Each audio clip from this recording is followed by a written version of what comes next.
Kaya lang, wala ka naman magagawa. Maliban na lang sa hatakin mo yung kumot.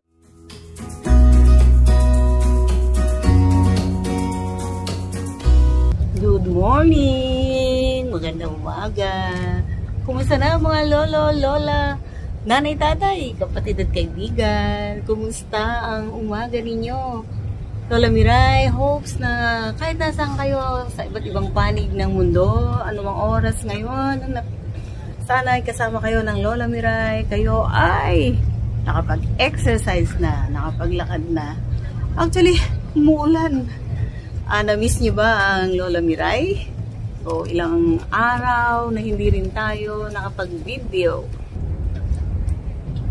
So, ano ba ang kwento ng Lola Miray for today? Siguro, we will do the 5 parts video regarding my house, my home. I hope na tulad ng nauna natin mga videos, sasamahan niyo pa rin si Lola Miray sa kanyang pagkukwento, sa kanyang mga karanasan na hindi malilimutan ng kanyang kabataan, kanyang hanggang sa kanyang pagtanda.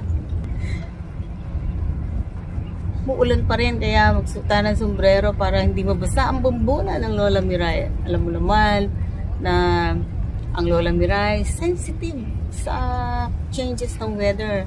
Madaling masipon. Nung bata ang Lola Miray, bahay namin ay kubo. Literally kubo. Ang atip niya ay pugon or pawid. Isang room lang. Doon na kami lahat naihiga, and then may isang maliit na kusina kung saan kami kakain, at may isang maliit na batalan. Batalan ang tawag dun sa kitchen ng araw. So, sa batalan, nandun ang lahat, yung tapayan mo, lagayan mo ng tubig, and then yung ituan mo, na kahoy, di kahoy.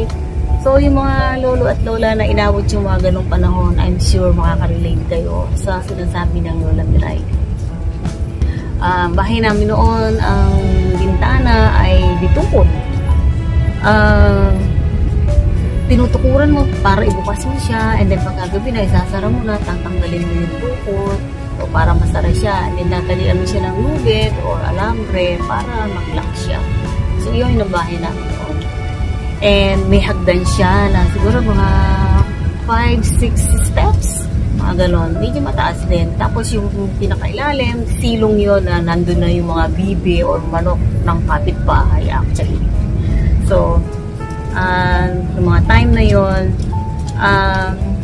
kadalasan, pag umuulan, kami magkakapatid, nasa isang sulok, iniiwasan mo yung tulo ng ulan. Kasi, siyempre, pag ang bahay mo, pawid, may mga time na bumibigay, so tumutulo siya pag malakas ang ulan.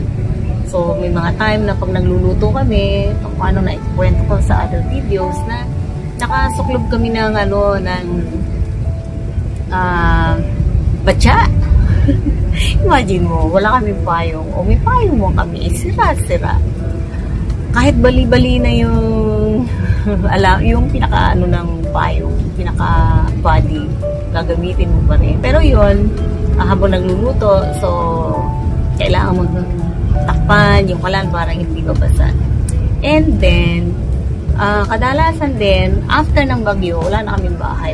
Actually, meron kaming bahay pero walang bubong, walang atip.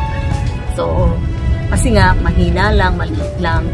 At saka during night time, sama-sama kami magkakapatid kasi wala namang room, isa lang talaga yung tulugan. So isang banig, isa o dalawang kumot, doon kami matutulog.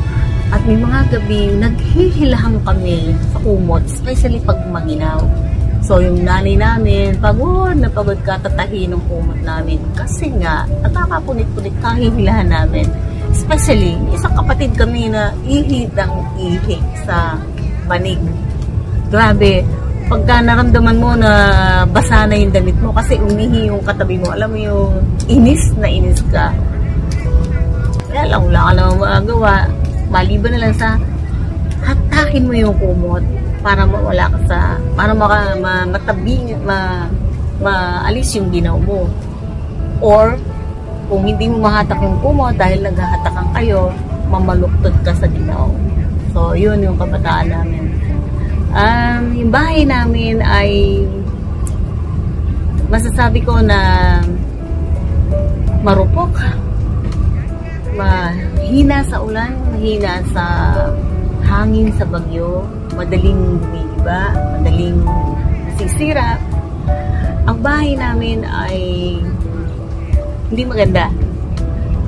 Wala natin sabihin pangit ha. Hindi siya maganda. At may mga gabing, dahil wala kaming sa lugar namin, kami lang yung bahay, malayo ang kapitbahay. So ang kasama namin ay mga puno ng saging, puno ng bayabas, puno ng mangga ng kapitbahay, santol ng kapitbahay. So yun. May mga time na nagkakatakot kami mga kapatid, lalo na pag madilim, wala pang electricity nung araw. Tingnan mo ha, ganun katanda ang Lola Miray. Wala pang electricity sa baryo namin. Siguro ilang tao lang ang may kakayanan na magkaroon ng electricity. So nung time na yon, pagkagabi na, maaga kaming natutulog. So, masasabi ko na ang bahay namin hindi maganda, hindi matibay. Pero, ang nabuong pagmamahalan sa pamilya, sa aming magkakapatid, sa aming nanay at tatay, ay matibay. Hindi man kami lumaki sa isang konkretong bahay, sa isang magandang bahay, sa isang matibay na bahay na hindi kayang yanigin ng lindol at bagyo o ano pa man dyan. Pero kaming magkakapatid, lumaki na nakabigkis. Binigkis kami ng pagmamahal ng nanay at tatay namin. So, yun yung provision na masasabi ko na binigay ng Panginoon sa Lola Miray ng kanyang kabataan. Na pinagpapasalamat ko. Dahil hanggang ngayon, nakikita ko na ang pagmamahal na yun, na natili, matibay, matatag.